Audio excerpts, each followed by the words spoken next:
Hey y'all, welcome to my first video. And I know by the title it's probably like, why would you pick this as your first topic? Completely not in my plan. I wanted to do a full get ready with me, something for Christmas, but my camera would not work with me for some reason, and I knew I wanted to get my first video out the way, so I had to pick something that resonated with me, and the only thing that I could think was to do a story time. And this channel is dedicated to my sister. So this story time is about how she passed away. Disclaimer: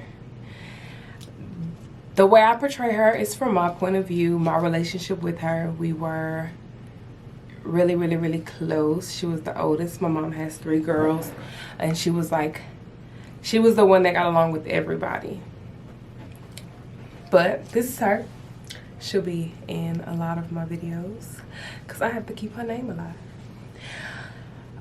Also, I didn't want to go into 2021 harboring any ill feelings because I have not to date fully dealt with her death. So I'm hoping that this helps somebody else, helps me go into 2021 with a new and clear mind. Her anniversary of death is January 16th, and in 2021 it will be 8 years. I am 28. She passed away when I was 20. The year I was turning 21. My birthday is in August. So I'll start with telling you about her first. So like I said, she was the oldest. My mama has 3 girls. I am 14 months younger than her. And then my little sister is 5 and 6 years younger than both of us. So she had a lot of personality. She had a temper. She was diagnosed bipolar early on. Mental illness is real, and we do have the tendency to kind of brush it under the rug, especially in the Black community. It's kind of taboo to go talk to someone or whatever, but get help. If you need help, get help. But this is how I found out she passed away. So prior to her passing away, the month before, our grandmother had passed away. Natural causes. We knew she was sick. We're kind of expecting it as much as we could. And then during that time, my stepdad, he was also battling stage 3 cancer. So I was living in Georgia. My parents and my little sister, she was in high school still. They were living back here in El Paso, where I currently live. And I was, me and my cousin were living together. And I got a call one morning, and I ignored it. I absolutely ignored it.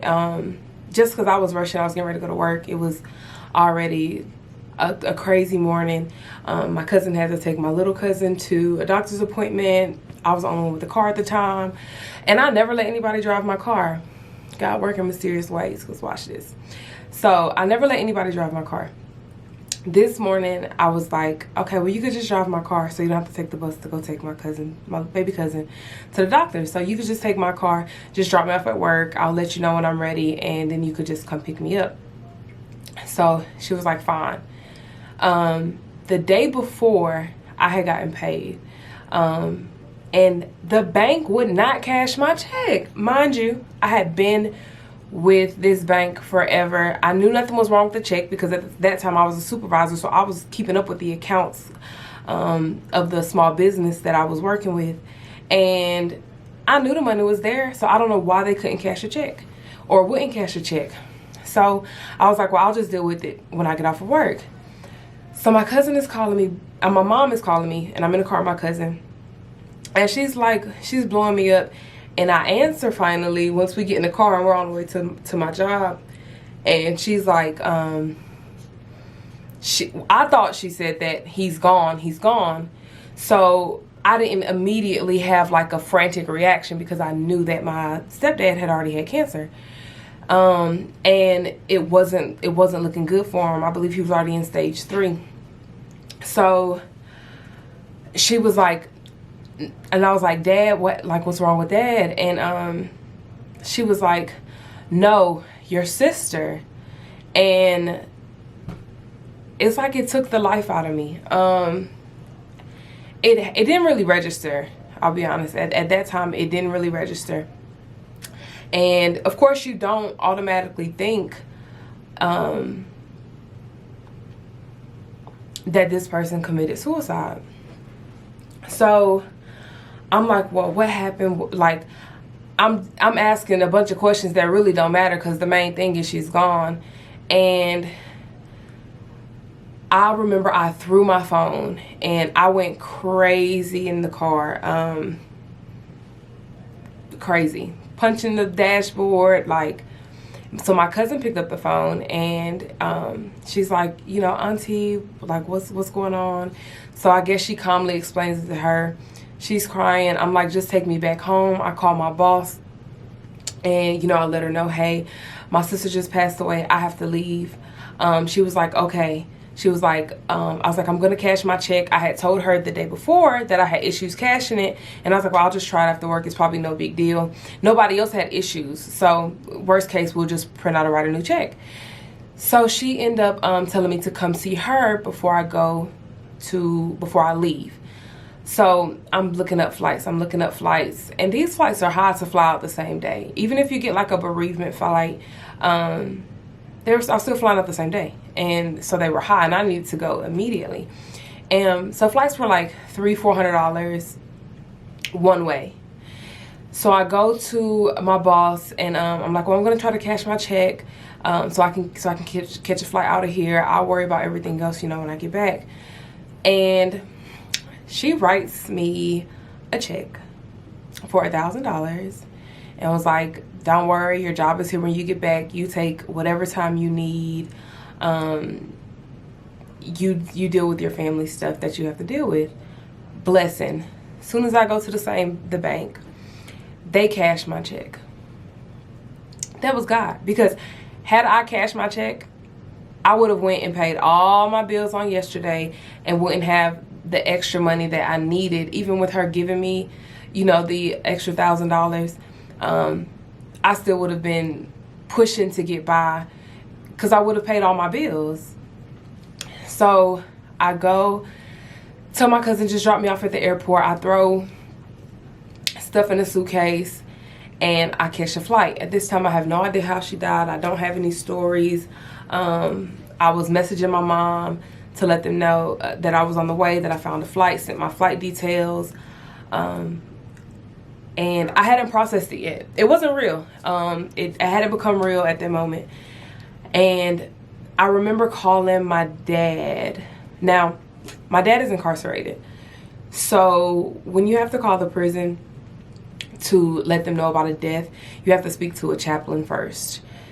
So I call him, and I, at this point, don't have any details except she passed away. And I hated to call him with a half story, but I wasn't going to get till Texas until late. The chaplain wouldn't be there by the time I get there, and I was not going to have him hear the news a day late. That's his firstborn. He only has me and my older sister. We have the same dad. So I call the prison, and I tell him, and I've never heard my dad choke back tears, never seen him cry, nothing of the sort. And he begged me to tell the chaplain that I thought he would be fine, because if they feel like you're not fine, they put you on like a suicide watch. And when you go through something like that, you kind of need as much normalcy as possible. And I felt like that was his standpoint. I told him as soon as I got details, I would call back to request to speak to him again. And, you know, told him I loved him. That was probably the worst call that I've ever had to make, to tell my dad that. Him and my sister weren't the closest, but it was because she loved him. So she harbored a lot of feelings. And I know this because I talked to her. She just harbored a lot of feelings about him not being present because he was incarcerated. majority of our lives. Yeah, basically, essentially all of our lives. But I understood that, like, it when you're hurt like that, it comes from a place of love. Because if you didn't care, then you just wouldn't care. Like, it wouldn't matter that they're not there, because their presence or their absence does not affect you either way. So, anywho, so I get on the plane. I finally land. By the time I land, my sister's fiance, because she was engaged, so her fiance, I didn't ask her if I could say her name, so I'm not, but she was engaged. We still love you. She was engaged, so she was there. Her mother-in-law was there. If I'm not mistaken, my grandfather had already made it, because they live in San Antonio, so they're only like a 6-7 hour drive away from where my sister passed away in El Paso. I had to wait to catch flights, and then I had a layover in Dallas, and it was such a blur. And that was my first plane ride. That's how I know that it was a blur, because I don't remember it at all, but somehow I made it through without any issues, for it to be my first ride ever by myself. And I end up coming into the room. Well, they sent someone from the because my dad was active duty, my stepdad, he was active duty, so they had everything set up. So they were not at the house anymore, because that's where she passed away. They had everybody set up at a hotel. So they sent someone to come pick me up, to bring me. And when I go in the room, that's when you see like all your family, and they're already crying, and they've been there, so they're processing it. And I'm going in, and I'm blind. Like, I know what's going on, but I'm blind to it because I haven't seen it. My experience wasn't real yet. So we go, and my little sister I see them, so it makes me cry. So my little sister pulls me in the bathroom, and we're crying, and I'm like, what happened? And so she told me she killed herself. So I'm like, how? I had literally talked to her the night before, because we talked all the time, and everything seemed fine. She was actually trying to decide if her and her girlfriend, at the time her fiance, were moving to Houston, or if they were going to come back home to Georgia, because I lived in Georgia at the time. And when she committed suicide, we had talked hours before. So I was completely taken aback. But they said that she had tried multiple ways to kill herself, cutting her wrists, taking pills. Eventually she did end up hanging herself. I essentially, in my opinion, had it really easy. My heart breaks for my mom and for my sister. I said I wasn't gonna cry during this, and I'm trying not to. But my heart breaks for them. When they told me what happened, my mom was anal about a couple things in the house. That was laundry not being left in her washer or dryer, and the dishes left in the sink. So my little sister was doing laundry the night before. She was still in high school, so she had laundry. She left her laundry. She went to go get it that morning. So she was the one that found her.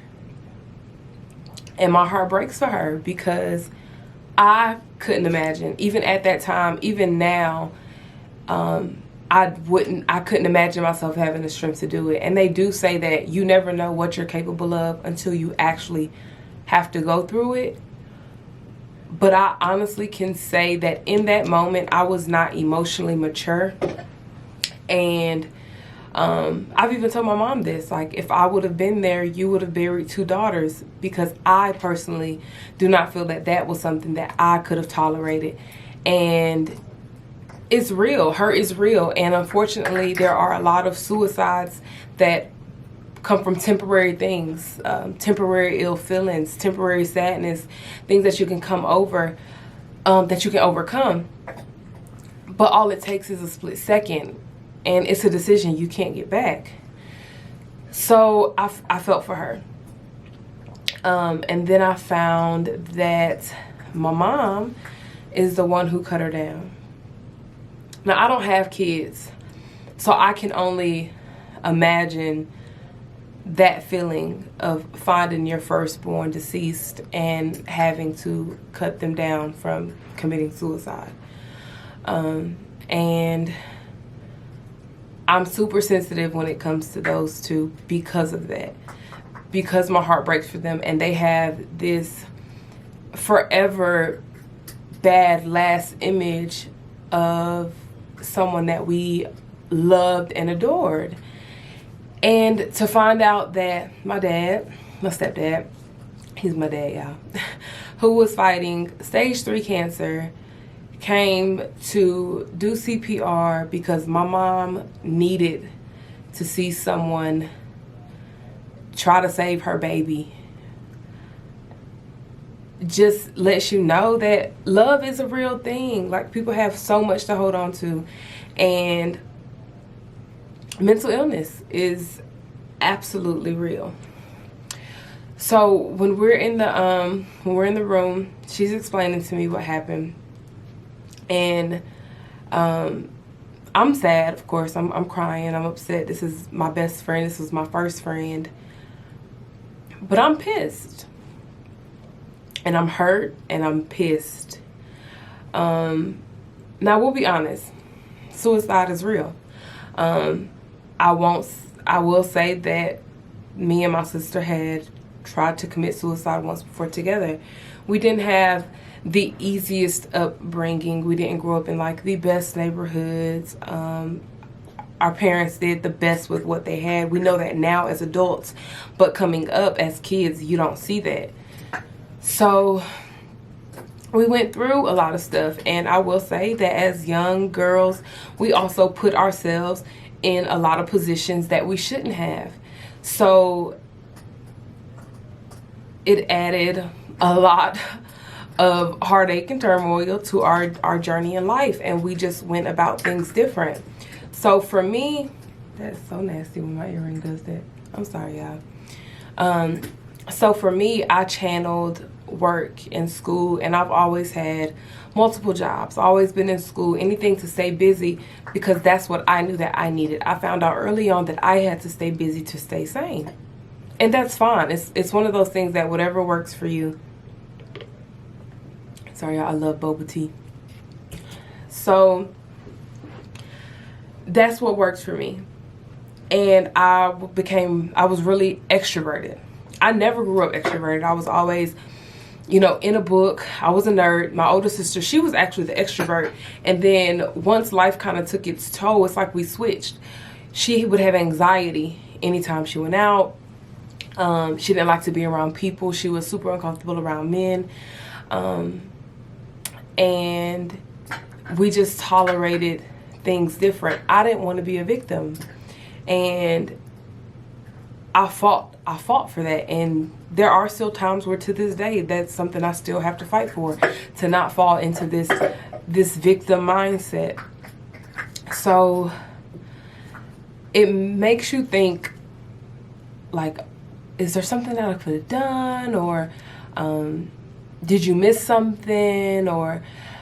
But when somebody wants to do something to themselves, there is absolutely nothing you can do, nothing you can say that will change their mind or prevent it from happening. And it's unfortunate. So that's why you have to be attentive to your friends. You have to be attentive to your loved ones. That way, any slight sign you can catch early on.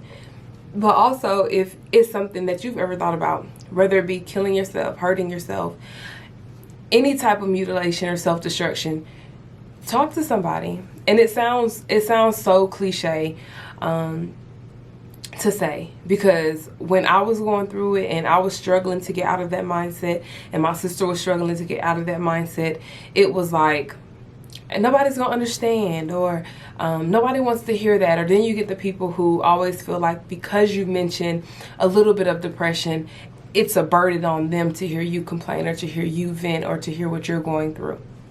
And it's fine, because there will always be people like that in the world. All it takes is one good ear and one good person. That's it. And I wish that I could have been that for her. But I also know that because of some of the things that we've gone through growing up, and that may be a completely different story time. I'd have to progressively get to that. But I knew she always wanted to shield and protect me. And I personally feel like she didn't call me this time, because she has called me before when she thought about hurting herself, and we talk, and I, talk her out of it. And but I just felt like this time I had so much going on. I was in college. I was just starting to try to open a business, and I felt like she didn't want to be a burden. And it wouldn't have been this weight, her not being here. That's the burden. We go to her memorial, and we joke like, oh, she's gonna be mad her eyebrows aren't done. And she was as natural as possible. She wasn't as into like makeup and all that. She was definitely throw on some brows, some lip gloss, a cute shirt, some jeans and sneakers, and she is good to go. So they didn't do too much at her memorial. And she was being cremated, so my mama could keep her. Our family lives everywhere, so, and we're a military family, so having her buried somewhere, just it wouldn't have been okay. So my mom had her cremated. So at the memorial, everybody goes as a family, they do their prayers, etc., etc. And then we got to go in individually. And it wasn't a crazy big memorial. Again, a lot of our family we grew up with is my little sister's dad's side. That's who we know as our family, but most of them are in Georgia. And our family tree is crazy. So we go on the memorial, and I'm sitting there, and I go in. They assign like an aunt and uncle to me and my little sister. And we go in, and I'm super sad. Like, of course I'm crying, and but we get there, and I just curse her out.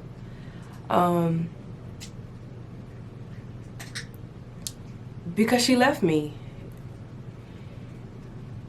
And you start to question like the entire relationship.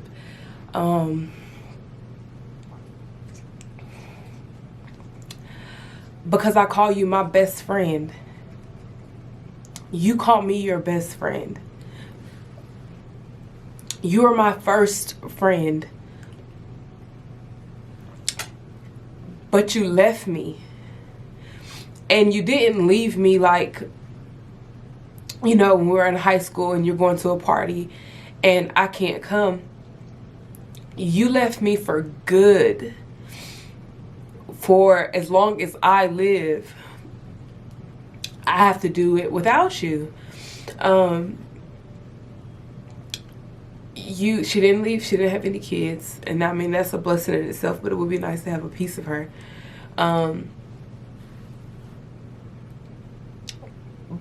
But that was my person, and it sounds crazy because we're just sisters, but just sisters. But she was literally my best friend. Like, I would still be 14, 15 years old, and she would be cussing me out, y'all. Because I'm a lovey-dovey, all up on you, ooh, like, I'm just that type of person. So I would still, at 14, 15, be sneaking in her bed when she fall asleep because I want to cuddle. And she was not like that. She hated it. She'll wake up and put me out. As soon as she go back to sleep, I'll try to slide back in again. But that was my best friend. And I emphasize that. Because you still never know, as close as you are with somebody, what they're going through. And I will say that I've never thought about doing anything to myself since then. And it has a lot to do with her, because I was on her side where I had weak moments, where I would let something temporary or a situation just get the best of me, and it makes me want to react and not necessarily react in the best way. But now I'm on this side, and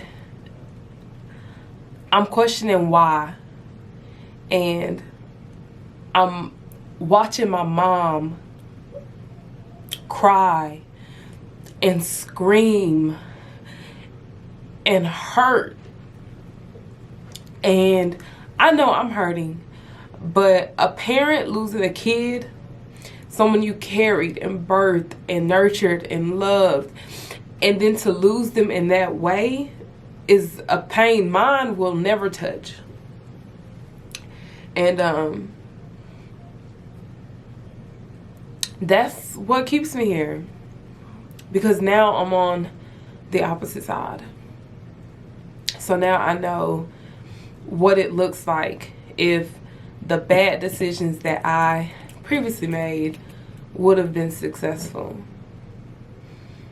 And now when I do feel any kind of way, I'll talk to somebody. I don't care how cliche it is. I'll write it in a book. My earring keeps turning. It is annoying. I'll write it in a book, write it in a journal, set it on fire. You have got to get it out. Everybody's leeway, everybody's out is completely different. What might work for you may not work for the next person.